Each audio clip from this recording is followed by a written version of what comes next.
Let's journey back to early 19th century Britain, a period when kings and queens claimed their authority from God. Parliament was dominated by the upper class, and the common people had very little influence over political decisions. Now, what if someone comes along and says, government is not sacred? It's not natural. It's a tool. And like any tool, it should serve us, the people. Well, in 1820, James Mill wrote an essay on government, a powerful work that questioned everything about power, authority, and who gets to wield it. This essay wasn't just merely pointing out flaws in the government, it went much deeper. It offered a new way of thinking about what government is and how it should function. Its impact was so significant today that its ideas are still relevant until today. Right now, people are once again questioning who really has control in society, whether it's politician, corporations, or the wealthy, and debating who ought to have that power. The essay speaks to those same questions, making it just as meaningful in today's world as it was when it was written. James Mill was a Scottish historian, philosopher, and economist, best known today as the father of John Stuart Mill. In his time, he was a powerful intellectual voice. Though he never held political office or wore a crown, Mill made his mark as a thinker, someone who championed reason, logic, and especially utilitarianism, which is the belief that the right actions are those that bring the most happiness to the most people. When he examined the governments of his time, he saw something troubling. An elite ruling class serving its own interests, laws designed to protect privilege rather than the public, and power used selfishly instead for the common good. So, he posed a fundamental question. What is the purpose of government in the first place? According to James Mill, government exists because people need protection from each other and from those in power, mainly because humans are self-interested, and the powerful will always prioritize themselves. Therefore, we need a system, a government, to control that power. But that government must also be controlled by the people. Otherwise, it just becomes a new kind of tyranny. Mill was one of the first to clearly argue that representative democracy was necessary. It was the only way to ensure the rulers didn't abuse the ruled. For Mill, representative democracy is a practical solution to a big problem: how to keep power in check and ensure it serves the public, not the privileged few.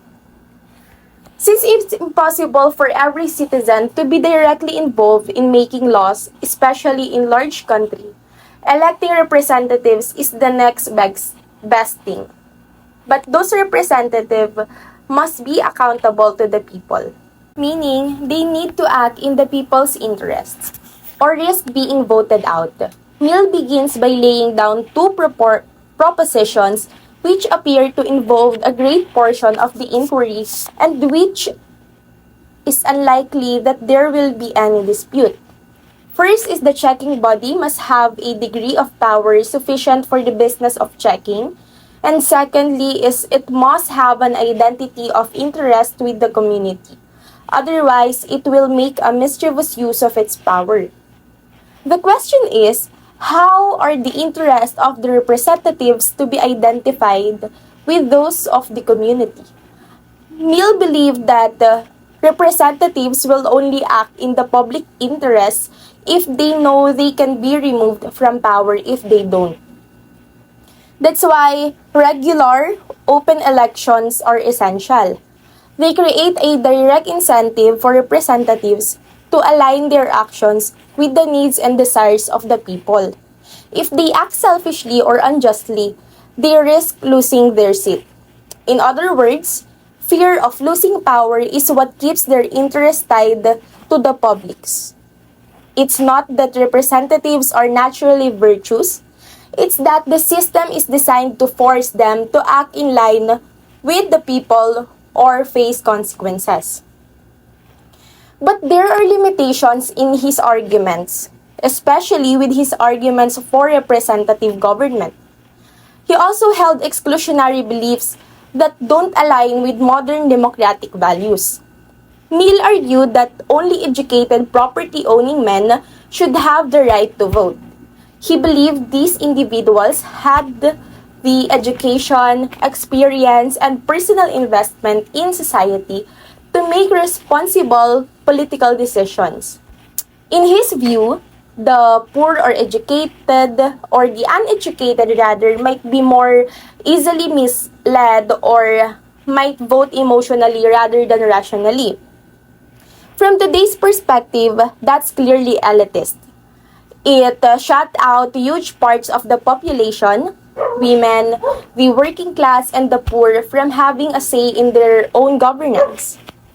Ironically, the very people who had the most to gain from fair representation were the ones excluded from it.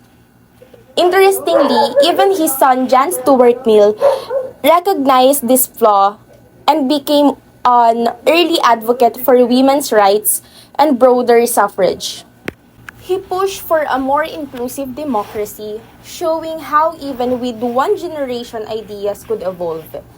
So while James Mill's ideas had their limitations, they also provided a starting point. His writing gave reformers the tools, the language, logic, and principles to argue for expanding democracy in the years that followed. He may not have envisioned universal suffrage, but his work helped pave the way for it. So why are we talking about this essay until today? Because Mill's core idea still holds, government is not a privilege. It's a responsibility. We live in a world where democracy is under pressure, where disinformation spreads faster than truth, and where many feel powerless. But Mill's message is, power belongs to the people, but only if we claim it. And in doing so, he helped reshape how we think about government, not as something over us, but something built by us. So today, as we face our own political challenges, especially in the Philippines, let's remember what James Mill taught us. Power should serve the people, and the people must never forget they have the power to shape the future. That's all. Thank you. I am Chini Gabinete from Bachelor of Arts, major in Political Science.